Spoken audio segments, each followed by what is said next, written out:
I know I told everybody that I would try to do one on Monday, but I didn't.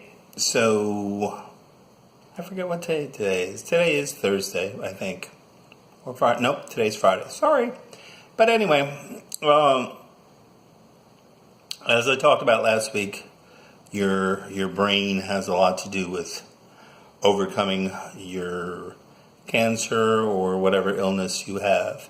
And as I said that last week, I would talk about that, and I hope everybody got something from that and realized that you can't give up, and your brain has to control most of your body, which will keep your body going. And it's all in the attitude and the way you look at things. My last week wasn't my best week, but then when I review it after the week's over, I realized that I probably put too much into 1 week. It was supposed to be a relatively simple week, and I just added stuff and added stuff and added stuff, which sort of, made me more tired, whatever. But anyway, going forward, this week I wanted to talk about doctors. And here is your thing about doctors. First off, you have to realize doctors don't know everything. Okay, I'm not insulting doctors, but doctors are just like auto mechanics. I mean, how many times have you taken your car to be fixed and they tell you, oh yeah, it's fixed, and you get it home and it's not fixed. Okay, so number one, doctors are like auto mechanics. They just make more money. But speaking of money, these are the kind of doctors you do not want. You don't want doctors that are in it just because they can make a lot of money, because they will not help you. I do not have, I have one doctor because I don't have a choice, because the hospital I go to is the only hospital that does inpatient chemo in the area, and him I do not like. And it's because he's in it for the money. He's not in it to help anybody, which is fine, because I know that, and I can deal with one doctor, and I just go around him if I need to. But here's the kind of doctor you want to look for. You want to look for a doctor that, number one, is in it because he wants to help people. And yes, I realize the need to make money and all that, but that shouldn't be the primary reason for being in it. If you talk to a doctor long enough, you'll be able to tell what type of doctor they are. You'll also be able to tell by their schedule if their schedule is just so overwhelming because they have so many patients. In most cases, some it could be the other reason of just wanting to make more money. But you have to look at your doctor as a coach for you, an advocate for you, not necessarily a doctor. And what I mean by that is, yes, he's a doctor, and yes, he's going to help you, but he's not with you 24 hours a day. He doesn't know if you take this pill with this pill, how you feel, or what it does, or how you feel this time of day versus how you feel that time of day. Prime example would be if somebody was taking medicine at, say, 7 o'clock in the morning, and saying whatever type of medicine it is makes them tired at 1 o'clock in the afternoon, because that's when it kicks in full force or whatever. And each medicine's different. You really have to ask between the doctor and the pharmacist of when it kicks in at high strength. But say it makes him tired at 1 o'clock. Okay. Well then, maybe he could take the medicine at 3 o'clock, so he's tired at 9 o'clock when he goes to sleep, or 10 o'clock, whatever. But the whole point is sometimes if you change the times of the medicine, you may change the way you feel. But the doctor isn't going to know that unless you tell him, or you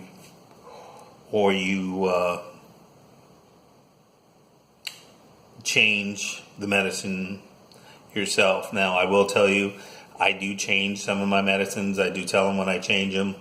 And everything that I've changed has worked better for me.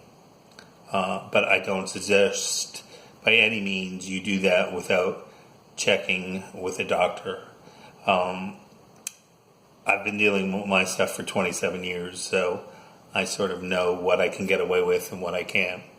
And I'll actually tell them times of, well, I did this, and we'll go over it and see where we're at. But picking a doctor is your most important aspect, because you need a coach, you need an advocate, and you need somebody that cares about the patient. If they don't care about the patient and they're just in it for the money, again, you're not going to get what you need. But the real thing is you have to have the right attitude and keeping, if you don't remember stuff, keep notes. I mean, usually every doctor I go to has their own section in like a 5-subject notebook, if that's enough, which it's running out, or it's out of pages. But I'll write notes of, okay, what prescriptions do I need? What went on between this visit and last visit? What have I changed in activities or what have you to change how I felt? Because I get a lot of weird things that, because like I said, I have 4 diseases that nobody else in the USA has, plus now with the cancer. So I'm more or less, I hate to call it, a test case of how everything's going to work. And are we having some side effects and difficulties? Well, I can tell you the chemo's no fun being hooked up to that, which everybody knows, for, 50 hours straight or something like that, 48 hours straight. It's no fun. Don't like it. Have better things I could be doing with my time, and what have you. But it's working, so that's a good point. Now, I have a bunch of swelling that's going on in my feet and my legs. We've talked about that, and we're trying other stuff and seeing if that works. But again, my case is always going to be harder because there's nobody else to judge it with. They can't sit there and go, well, the other 4 patients, we did this and this worked, because there is no other patient like me in the U.S. So that's why I do a lot of my own experimental stuff and that. But again, a doctor can't be with you 24 hours a day to tell you what to do. That's why you need to keep good notes. You need to tell him stuff, and he needs to communicate with you. Communication only works if it's a 2-way street. If you're telling him everything and he's saying, oh, okay, or just typing it into his computer and playing with his computer, he's not the doctor for you. I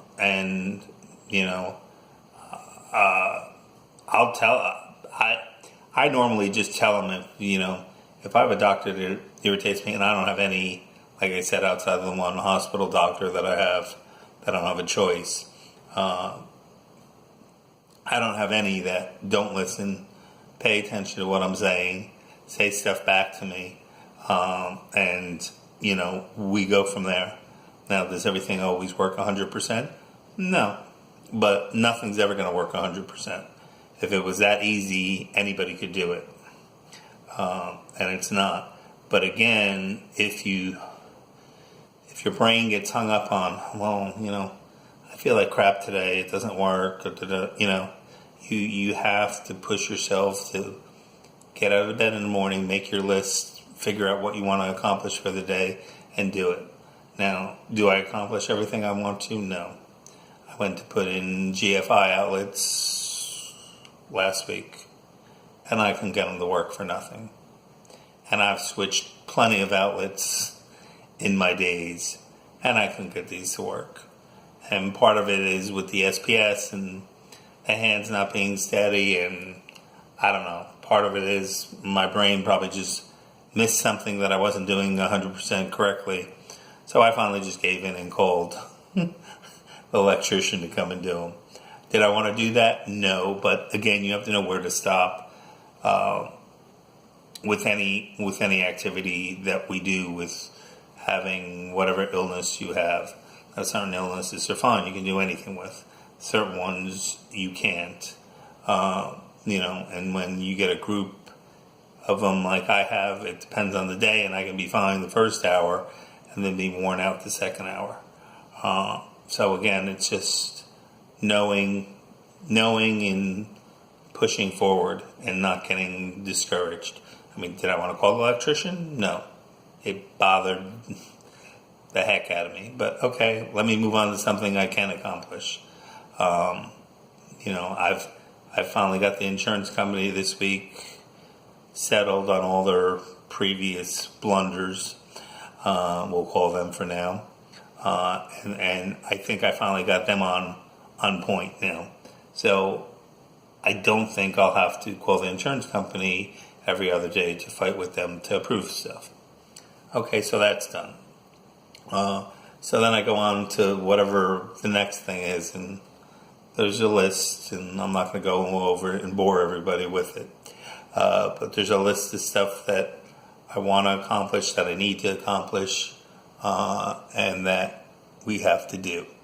So with that, I'm going to stop this video, but again, pick your right doctors. If you walk in there and you don't feel comfortable with that doctor, then go look for another doctor. But if you don't have the right team of doctors for all your stuff, then you're going to have a problem. The other thing is you want to have one doctor that you trust 130%. And I have one doctor that I trust probably more than 130%, and I will not do anything without his approval through the other doctors. So if the other doctors say, well, we need to do this, I'm like, nope, wait, I have to check it out with Dr. So-and-so, and if he says yes, then I'll do it. And he thinks I'm crazy that I do that to other doctors, but I don't care, I don't like it. You don't have to see me as a patient. I'm the patient, I'm the customer. You go into the store, you're the customer. You go into the doctor, you're the customer. So